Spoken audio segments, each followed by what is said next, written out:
Hello friends, welcome to Abhipedia powered by Abhimanyu IAS. My name is Rohit Meda. Students, आज की हमारी class के अंदर हम डिस्कस करेंगे the miscellaneous current affairs of the fourth week of June 2021। June 2021 के फोर्थ वीक के most important miscellaneous current affairs को आज की क्लास के अंदर हम डिस्कस करेंगे। क्लास के दौरान अगर आपको किसी भी तरह का डाउट रहता है, कुछ समझ में नहीं आता, you can write in the comment section. आप कमेंट सेक्शन में अपना कोई भी डाउट पूछ सकते हैं। तो चलिए क्लास को स्टार्ट करेंगे, the miscellaneous current affairs of June fourth week. ठीक है, एंड क्लास को स्टार्ट करने से पहले अगर आपने हमारे चैनल को सब्सक्राइब नहीं किया तो चैनल को सब्सक्राइब कर लीजिए और बेल आइकन दबाना नहीं भूलना है। एंड क्लासेस के अपडेट्स पाने के लिए नीचे डिस्क्रिप्शन में दिए गए लिंक से जाके खुद को रजिस्टर कीजिए ताकि आपको क्लासेस का अपडेट्स मिलते रहे। तो miscellaneous GK, miscellaneous current affairs of fourth week of June 2021 exam point of view से काफी इंपॉर्टेंट रहने वाला है, तो क्लास को अंत तक जरूर देखिएगा एंड लाइक एंड कमेंट करना नहीं भूलिएगा। चलिए बढ़ते हैं क्लास की तरफ। तो सबसे पहले हम डेज की बात करेंगे। डेज की बात करें तो सबसे पहले होता है world refugee day. World refugee day जो कि होता है 20 जून को, जो कि 20th ऑफ जून को ऑब्जर्व करते हैं हम। 20 जून को हम हर साल ऑब्जर्व करते हैं ये वर्ल्ड रिफ्यूजी डे। और इस बार इसका थीम क्या रहा? इस बार इसका थीम रहा together we heal, learn and shine. Together we heal, learn and shine. It is the theme of world refugee day 2021। 2021 में जो वर्ल्ड रेफ्यूजी डे ऑब्जर्व किया गया 20 जून को। देखिए, रेफ्यूजीज जो होते हैं उनके लिए इस दिन को ऑब्जर्व किया जाता है। जो हमारे रेफ्यूजी पीपल्स होते हैं उनके लिए हम इस दिन को ऑब्जर्व करते हैं। चलिए नेक्स्ट देखेंगे। नेक्स्ट हमारे पास आता है international day for the elimination of the sexual violence in conflict. Sexual violence को खत्म करने के लिए यहाँ पर एक दिन ऑब्जर्व करते हैं 20 जून को ही। इस दिन को हम ऑब्जर्व करते हैं हर साल। तो इसके लिए अवेयरनेस बढ़ाने के लिए, जो इसके सर्वाइवर्स हैं उनको समाज में आगे बढ़ाने के लिए हम इस दिन को ऑब्जर्व करते हैं। Next, yoga day. International yoga day या फिर वर्ल्ड योगा डे या फिर इंटरनेशनल डे ऑफ योगा, कुछ भी बोल सकते हो आप। ये होता है हर साल 21 जून को। हर साल ये 21 जून को ऑब्जर्व किया जाता है। और 2021 में इस योगा डे का थीम क्या रहा? That is yoga for the wellbeing. Yoga for wellbeing, ये इस बार इसका थीम रहा। Next, world humanist day. World humanist day ये भी 21 जून को हम ऑब्जर्व करते हैं। 21 जून को एक तरफ हमने देखा योगा डे होता है, दूसरी तरफ ह्यूमनिस्ट डे। और भी कुछ डेज देखेंगे हम 21 जून को। 21 जून बहुत इंपॉर्टेंट दिन है, तो यहाँ पे ह्यूमनिज्म के लिए अवेयरनेस बढ़ाने के लिए वर्ल्ड ह्यूमनिस्ट डे ऑब्जर्व किया जाता है। That is world humanist day. Clear? That is organised by the international humanist and ethical union. इसके द्वारा ऑब्जर्व किया जाता है। नेक्स्ट यहाँ पे world hydrography day. World hydrography day that is, ये भी हर साल 21 जून को ही ऑब्जर्व किया जाता है। 21 जून को क्या देखा हमने? योगा। क्लियर? ह्यूमनिस्ट। अब क्या देख रहे हैं? हाइड्रोग्राफी डे होता है। तो इस बार इसका थीम क्या रहा? इस बार इसका थीम रहा that is 100 years of international cooperation in the hydrography. ये इस बार इसका थीम रहा। एंड नेक्स्ट हमारे पास आता है वर्ल्ड म्यूजिक डे। नेक्स्ट हमारे पास आ जाता है वर्ल्ड म्यूजिक डे। ये कब होता है? ये भी हमारे पास 21 जून को ही होता है। तो 21 जून को हमने 4 दिन देखे, मैं रिपीट कर देता हूं। एक तो हमने देखा योगा डे। क्लियर? उसके बाद हमने देख रहे हैं म्यूजिक डे। नेक्स्ट हमने देखा ह्यूमनिस्ट डे एंड नेक्स्ट हमने देखा हाइड्रोग्राफी डे। तो ये 4 दिन हम 21 जून को ऑब्जर्व करते हैं। ये 4 दिन हम 21 जून को ही ऑब्जर्व करते हैं। चलिए नेक्स्ट हमारे पास आता है इंटरनेशनल ओलंपिक डे। अब ओलंपिक को लेके ये दिन ऑब्जर्व किया जाता है 23 जून को। 23 जून को हम इस दिन को ऑब्जर्व करते हैं, 23rd ऑफ जून को। एंड इस बार इसका थीम क्या रहा? Stay healthy, stay strong, stay active with the Olympic day workout on 23rd of June. ये इस बार इसका थीम रहा। देखिए 2021 में जो ओलंपिक्स हैं ये टोक्यो में किए जाएंगे। ये कहाँ होने वाले? टोक्यो, जापान के अंदर। ये 2020 में होने वाले थे। कोविड-19 नॉर्म्स के चलते हुए इनको पोस्टपोन किया गया। कोविड-19 टर्म्स के चलते हुए इनको पोस्टपोन कर दिया गया। चलिए नेक्स्ट देखते हैं फटाफट।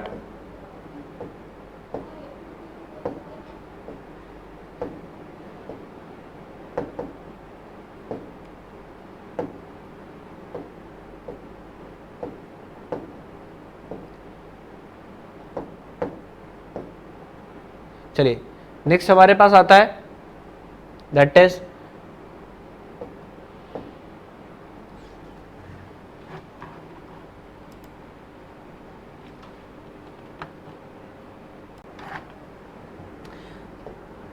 नेक्स्ट हमारे पास आया इंटरनेशनल विडोज डे। तो देखिए जो विडोज होती हैं, ठीक है, जो विधवा महिलाएं होती हैं, उनके लिए एक दिन हम ऑब्जर्व करते हैं हर साल। कब होता है ये दिन होता है 23 जून को। 23 जून को एक तरफ से ओलंपिक डेज भी होता है, 23 जून को एक तरफ यहाँ पर विडोज डे भी होता है, तो ये आपको ध्यान में रख लेना है। चलिए नेक्स्ट होता है विटिलिगो डे। विटिलिगो डे की बात करूँ तो ये एक डिसीज होता है, डिसऑर्डर होता है, स्किन डिसऑर्डर होता है, जिसके चलते हुए हमारा जो चेहरा होता है इस पे तरह तरह की शेप्स आने लग जाती है, चेहरे पे तरह तरह के जो कलर होता है स्किन का ये लॉस होना शुरू हो जाता है और डिफरेंट पैटर्न्स यहाँ पे बनने शुरू हो जाते हैं। That is vitiligo. तो इस डिसीज के लिए अवेयरनेस बढ़ाने के लिए हर साल 25 जून को हम ऑब्जर्व करते हैं वर्ल्ड विटिलिगो डे। चलिए नेक्स्ट हमारे पास आता है international day against the drug abuse and illicit trafficking. जो बेसिकली दुनिया भर में जो ड्रग का इस्तेमाल होता है और ड्रग की स्मगलिंग होती है, ट्रैफिकिंग होती है, उसको रोकने के लिए एक दिन हम ऑब्जर्व करते हैं। That is the international day of the drug abuse and illicit trafficking. कब होता है ये दिन होता है 26 जून को। ये दिन होता है 26 जून को, हम इसको ऑब्जर्व करते हैं। और इस बार इसका थीम क्या रहा? Share facts on drugs save lives. Share facts on drugs save lives. चलिए आगे बढ़ेंगे। नेक्स्ट हमारे पास आता है किताब। अब हम बुक्स एंड ऑथर्स की तरफ बढ़ रहे हैं, तो नेक्स्ट हमारे पास एक किताब आती है। तो इस किताब को आप देख सकते हो, इसका टाइटल क्या है? It's a wonderful life roads to happiness. It's a wonderful life roads to happiness. तो ये किसकी लिखी हुई किताब है? The famous author Ruskin Bond ji की ये किताब है। The famous writer Ruskin Bond ji की लिखी हुई किताब है ये। रस्किन बॉन्ड साहब की किताब है ये। देखिए पेपर में बुक्स एंड ऑथर्स को लेके क्वेश्चंस आते हैं, बट कुछ बुक्स होती हैं जो हमारे लिए पेपर पॉइंट ऑफ व्यू से इंपॉर्टेंट होती है। मैं आपको बता देता हूं कौन कौन सी बुक। पहली बुक, अगर किसी बुक को कोई अवार्ड मिला हो। दूसरी चीज, किसी फेमस राइटर ने उस किताब को लिखा हो, किसी फेमस राइटर ने। नेक्स्ट, किसी फेमस पर्सन के ऊपर लिखी गई हो, किसी की ऑटोबायोग्राफी हो या किसी फेमस टॉपिक के ऊपर लिखी गई हो। नेक्स्ट, हमारे प्रधानमंत्री, प्राइम मिनिस्टर, किसी पूर्व प्रधानमंत्री के ऊपर, ठीक है, या प्रेसिडेंट के ऊपर वो किताब लिखी गई हो या उन्होंने रिलीज करी हो, तब ये किताब पेपर पॉइंट ऑफ व्यू से इंपॉर्टेंट हो जाती है। किसी फेमस पर्सनालिटी ने रिलीज किया हो या उसके ऊपर लिखी गई हो। तो ये फेमस राइटर रस्किन बॉन्ड, इनकी लिखी हुई किताब काफी इंपॉर्टेंट हो जाती है। नेक्स्ट एक और बुक आती है, my joys and sorrows as a mother of a special child. तो ये डॉक्टर कृष्णा सक्सेना जी की किताब है। डॉक्टर कृष्णा सक्सेना, इन्होंने इस किताब को लिखा है, my joys and sorrows as a mother of a special child. Next, the seven science of being a mother. The seven science of being a mother, ये द फेमस जो हमारे आयुष्मान खुराना साहब है, ठीक है, उनकी जो बीवी है ताहिरा कश्यप खुराना, उनकी लिखी हुई किताब है ये the seven science of being a mother, ये उनकी लिखी हुई किताब है। Next, the nutmeg curse, the famous author Amitav Ghosh साहब का किताब है ये, अमिताभ घोष जी की बुक है ये द नटमेग कर्स, बहुत इंपॉर्टेंट हो जाती है। नेक्स्ट हमारे पास आता है एक किताब जिसका नाम है विल। ये विल ऑटोबायोग्राफी है किसकी? ये विल इज एक ऑटोबायोग्राफी है किसकी? विलार्ड कैरोल स्मिथ की। विलार्ड कैरोल स्मिथ की ऑटोबायोग्राफी है ये। विलार्ड कैरोल स्मिथ कौन है? ये द फेमस अमेरिकन एक्टर हैं और फिल्म प्रोड्यूसर भी हैं ये। तो इनकी लिखी हुई किताब है ये, इनकी ऑटोबायोग्राफी है जो कि इन्होंने एक पर्सन के साथ मिलकर लिखी है जिनका नाम है मार्क मैनसन। मार्क मैनसन के साथ इन्होंने मिलकर इस किताब को लिखा है। नेक्स्ट बात करेंगे, भारत होस्ट करने जा रहा है, that is the 9th Asian ministerial energy round table इन 2022। भारत 2022 में Asian ministerial energy round table host करने जा रहा है। पहले इसको होस्ट किया था भारत ने 2019 में अबू धाबी को साथ मिलकर इसको को होस्ट भी किया था। अब इंडिया 2022 में इसको होस्ट करने जा रहा है। That is by the international energy forum. International energy forum जिसका हेडक्वार्टर रियाद में है, रियाद सऊदी अरेबिया में। तो which country set to host the 9th Asian ministerial energy round table? That is India in 2022। Next बात करेंगे फिलैंथेरोपिस्ट की। फिलैंथेरोपिस्ट मतलब दानवीर।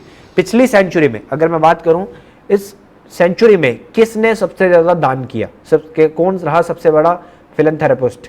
तो ये एक लिस्ट, एक इंडेक्स पब्लिश किया गया, that is jointly by the EdelGive and Huron India. EdelGive and Huron India ने मिलके इसको पब्लिश किया है और भारत के जमशेदजी टाटा साहब इन्होंने टॉप किया। ये इस लिस्ट में नंबर 1 पे रहे।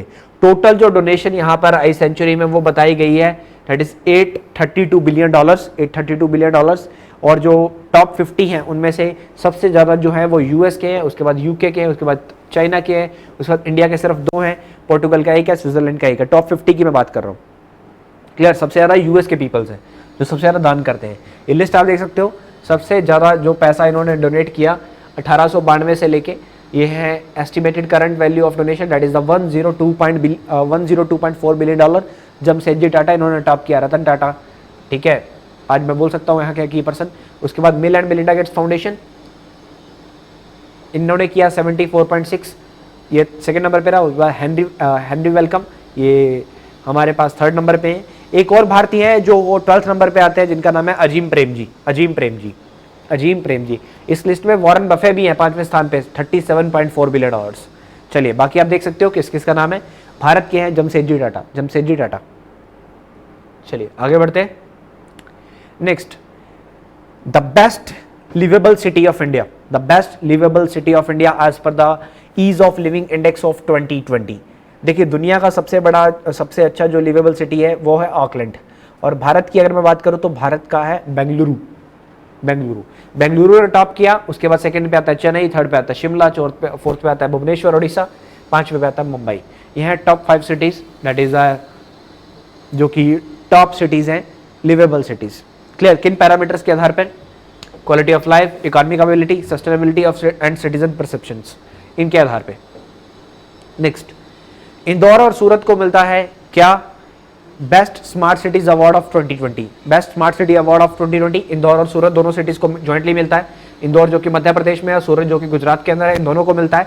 एंड बेस्ट स्टेट की अगर मैं बात करता हूँ, बेस्ट स्टेट रहता है उत्तर प्रदेश, बेस्ट स्टेट रहा उत्तर प्रदेश। उसके बाद मध्य प्रदेश सेकंड पे, और थर्ड पे रहा तमिलनाडु। एंड यूटीज की बात करूँ तो सबसे बेस्ट रहता है चंडीगढ़, सबसे बेस्ट है चंडीगढ़। यूटीज की अगर मैं बात करता हूँ, स्मार्ट सिटीज की बात कर रहे हैं, स्मार्ट सिटीज की बात कर रहे हैं। नेक्स्ट आगे बढ़ते हैं तो अवार्ड की बात कर रहे हैं। केरला के पूर्व हेल्थ मिनिस्टर जिनका नाम है मिस्टर श्री के शैलजा जी, ठीक है, तो sorry miss, she is a female, ठीक है। तो के शैलजा जी, इनको एक अवार्ड मिलता है सेंट्रल यूरोपियन यूनिवर्सिटी की तरफ से, इनको मिलता है open society prize of 2021, open society prize for the 2021 इनको दिया जाता है सेंट्रल यूरोपियन यूनिवर्सिटी, जिसका हेडक्वार्टर हंगरी में, हंगरी बुडापेस्ट में इसका हेडक्वार्टर। तो के शैलजा एज अ टीचर इन्होंने बहुत अच्छा जो डेडिकेट किया, बहुत अच्छा वर्क किया, तो जिसके चलते हुए इनको ये अवार्ड दिया जा रहा है। चलिए आगे देखते हैं। ये है भारत के इंटरिम नए सेंट्रल विजिलेंस कमिश्नर, इनका नाम है सुरेश एन पटेल। देखिए हमारे पास एक बॉडी होती है that is central vigilance commission, जो कि 1964 में बनाई गई थी। इसका काम है जो गवर्नमेंट ऑफिसेज में करप्शन होती है उसको लेके वर्क करना, विजिलेंस करना, उसको देखना। एक सेंट्रल विजिलेंस कमिश्नर होते हैं इसके अंदर, और 2 विजिलेंस कमिश्नर होते हैं। अभी 2 में से एक विजिलेंस कमिश्नर है जिनका नाम है सुरेश एन पटेल। अब इस बंदे को यहाँ पर सेंट्रल विजिलेंस कमिश्नर की कुर्सी पे एक्टिंग एज अ टेम्परेरी बैठा दिया गया है, जब तक कोई परमानेंट बंदा अपॉइंट नहीं होता। क्लियर हुआ आपको? यानी कि 3 कुर्सियों पे सिर्फ 3 कुर्सियां हैं, एक पहले से खाली है, तो एक अभी खाली हुई रिटायर हुआ, तो 2 कुर्सियों पे एक बंदा बैठा हुआ है। आप ये समझ लीजिए, यानी कि पूरा सेंट्रल विजिलेंस कमीशन यही संभाल रहा है, सुरेश एन पटेल। नेक्स्ट बढ़ते हैं आगे। अर्मेनिया के एक्टिंग प्राइम मिनिस्टर जो थे, अभी फिर से चुनाव हुआ तो इन्होंने जीत लिया, इनका नाम है निकोल पशियान। अर्मेनिया की बात करें तो अर्मेनिया की राजधानी है येरेवन, और करेंसी चलती है ड्रैम।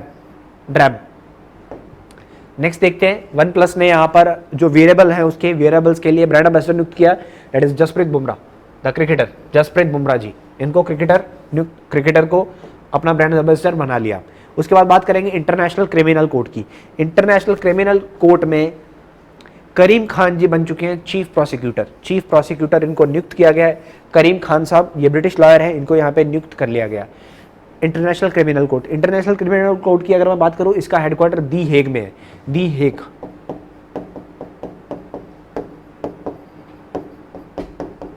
क्लियर? चलिए नेक्स्ट देखते हैं। नेक्स्ट है मव्या सुडान। इन्होंने एक हिस्ट्री क्रिएट किया है, ये बनी है पहली फीमेल फाइटर पायलट,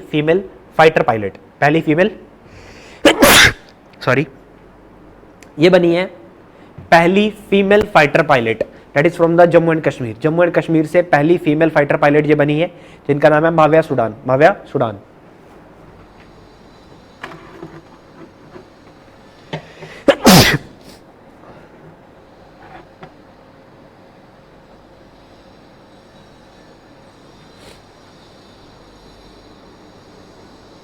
चलिए, Mawya Sudan, the first female fighter pilot from the Jammu and Kashmir. Next, New Zealand ने यहां पर जीत लिया है इंटरनेशनल क्रिकेट काउंसिल, जो कि 1909 में बना था, उसका वर्ल्ड टेस्ट चैंपियनशिप, जो कि 2019 में शुरू किया गया था और 2021 में अभी इसका फाइनल प्ले किया गया है। तो ये अभी फाइनल मैच जो है ये एगिस बॉल स्टेडियम जो हमारा है, that is in the Southampton England के अंदर, यहाँ पे प्ले किया गया। टॉप यानी कि जीता है, पहले नंबर पे रहा न्यूजीलैंड, सेकंड पे आया भारत, तीसरे पे रहा ऑस्ट्रेलिया, तो टॉप 3 कंट्रीज की हम बात कर रहे हैं, ठीक है। तो वर्ल्ड टेस्ट चैंपियनशिप अगला जो है ये 2021 से 2023 के बीच में कंडक्ट करवाया जाएगा। नेक्स्ट, मैक्स वेस्टेपन जो कि रेडबुल की गाड़ी चलाते हैं और नीदरलैंड के रहने वाले हैं, इन्होंने जीता है 2021 का फ्रेंच ग्रैंड प्रिक्स। किसने जीता? मैक्स वेस्टेपन ने। स्टीरियन भी इन्होंने जीता, अभी इन्होंने जीता। नेक्स्ट, कर्नम मल्लेश्वरी साहब, इनको अपॉइंट कर दिया गया दिल्ली स्पोर्ट्स यूनिवर्सिटी का पहला वाइस चांसलर। ये पहली भारतीय वुमेन थी जिनको ओलंपिक्स में मेडल मिला था, जिन्होंने ओलंपिक्स में मेडल जीता था, ठीक है। सन 2000 में सिडनी ओलंपिक्स में इन्होंने ब्रॉन्ज मेडल जीता था, तो पहली भारतीय महिला बनी थी ये मेडल जीतने वाली ओलंपिक्स में। उसके बाद नेक्स्ट, डॉक्टर टैडेंग मीनू, ये पहली भारतीय वुमेन बनी है जो कि इंटरनेशनल बॉक्सिंग एसोसिएशन की कोच कमेटी में अपॉइंट की गई है। इंटरनेशनल बॉक्सिंग एसोसिएशन की कोच कमेटी में जिनको मेंबर अपॉइंट किया गया है, ये पहली भारतीय महिला बनी है। क्लियर, इस बात का ध्यान रखिएगा। Next, Jharkhand state cricket association ने steel authority of India limited के साथ एक एमओयू साइन किया, एक एग्रीमेंट साइन किया, जिसके चलते हुए steel authority of India limited कुछ लैंड यहाँ पे डोनेट करेगा, लैंड लीज पे देगा, किसको? झारखंड स्टेट क्रिकेट एसोसिएशन को, बोकारो के अंदर एक इंटरनेशनल क्रिकेट स्टेडियम बनाने के लिए। देखिए, झारखंड के अंदर 2 इंटरनेशनल क्रिकेट स्टेडियम ऑलरेडी हैं, एक जमशेदपुर में है, एक रांची में है, और तीसरा भी बनाया जा रहा है, that is by the steel authority of India limited. Clear, तो जिसके चलते हुए 33 साल के लिए 20.17 एकड़ जो लैंड है ये लीज पे दिया जाएगा झारखंड स्टेट क्रिकेट एसोसिएशन को steel authority of India limited के द्वारा। नेक्स्ट, मनप्रीत सिंह जी, देखिए यहां पर टोक्यो ओलंपिक्स के लिए हॉकी इवेंट्स को लेके मेल और फीमेल कैप्टन टीम, मेल और फीमेल यानी कि मेंस हॉकी टीम और वुमेन्स हॉकी टीम में कैप्टन्स और वाइस कैप्टन्स अपॉइंट किए गए हैं। तो देख लेते हैं, मेंस हॉकी टीम की सबसे पहले बात करूं तो कैप्टन है मनप्रीत सिंह, वाइस प्रेसिडेंट है वीरेंद्र लकड़ा, वाइस प्रेसिडेंट 2 है हरमनप्रीत सिंह। वही अगर मैं वुमेन की बात करूं तो कैप्टन है रानी रामपाल, वाइस प्रेसिडेंट 1 है दीप ग्रेस एक्का और वाइस प्रेसिडेंट 2 है सविता पुनिया। तो ये है भारत का हॉकी टीम जो कि ओलंपिक्स में जाएगा, टोक्यो ओलंपिक्स 2021 में ऑर्गेनाइज किए जाने वाले हैं। नेक्स्ट, भारत का ऑफिशियल ओलंपिक थीम सॉन्ग ये है लक्ष्य तेरे सामने है। इस गाने को गाया मोहित चौहान ने, एंड इसके जो लिरिक्स हैं ये लिखे हैं इनकी बीवी प्रार्थना गहिलोते जी ने। इसके जो लिरिक्स हैं लिखे और मोहित चौहान ने इस गाने को गाया है। नेक्स्ट, ऑस्ट्रेलियन स्विमर जिनका नाम है कैली मैकॉन, इन्होंने एक रिकॉर्ड तोड़ा है 100 मीटर वुमेन्स बैकस्ट्रोक का वर्ल्ड रिकॉर्ड इन्होंने तोड़ दिया।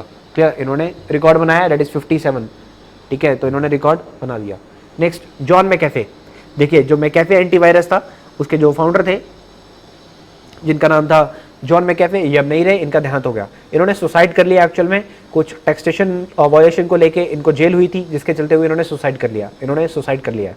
तो जॉन मैकेफे अब नहीं रहे, इनका देहांत हो गया। चलिए, ये था आज का हमारा मिसलेनियस जीके, ये था आज का हमारा मिसलेनियस करंट अफेयर्स, जिसके अंदर हमने कुछ मोस्ट इंपॉर्टेंट करंट अफेयर्स को बहुत लिमिटेड टाइम में कवर अप किया है, बहुत शॉर्ट टाइम में हमने इसको कवर अप किया है। मैं यही चाहता हूं कि कम से कम समय में ज़्यादा से ज़्यादा एफर्ट आपके लिए करूं, कम से कम समय में आप ज़्यादा से ज़्यादा नॉलेज गेन कर पाओ। और अगर क्लास के दौरान किसी तरह का डाउट रहता है तो you can write in the comment section में डाउट जरूर लिखिएगा, प्रॉब्लम जरूर लिखिएगा। चलिए, आज की क्लास को हम यही समाप्त करेंगे। चैनल को सब्सक्राइब करना नहीं भूलना है, बेल आइकन दबाना नहीं भूलना है फॉर द मोर अपडेट्स। तो it's all for today, thank you so much.